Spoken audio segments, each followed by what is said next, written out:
Okay, welcome to translations. Now this time you're going to be required to draw a translation. So for this question, you are given the translation already. So you're given what the movement's going to be. You just have to now draw it on the grid to make sure, to show where the triangle ends up. So you're going to use the same skills as how to describe a translation. So what you want to do first is you want to pick whatever point on the triangle you wish. And for this case, I'm going to start with the top of the triangle.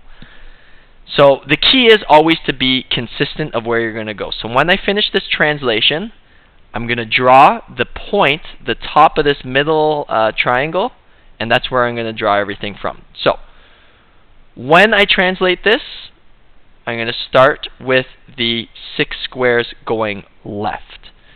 So as you can see, this triangle, the point comes to the intersection on the grid. Now all we have to do here is count each intersections going to the left, 6 times in this case. So we have our starting point, and now we're going to go 1, 2, 3, 4, 5, 6. Alright, so now our triangle has translated 6 squares to the left. Now the second point of our translation is to go 2 squares up. So back from this point, we're going to go 2 squares up, or 2 intersections up. 1, 2. So this final position in this final intersection is going to be the top of the triangle. So now when we draw our triangle, we have to know that this final point that we used is going to be the top, because that's where we started. And the size of the triangle has to remain the same. So this triangle is 2 squares large and 2 squares in length, and then finally it's going to come together. So our final position of this triangle is going to end as right over here. Okay? Now I'm going to show you. If I select another point of the triangle, you have to be sure that you are consistent with which point you selected. So right there, I used the top part of the triangle. In this next example, I'm going to use the bottom right corner of the triangle, so right over here.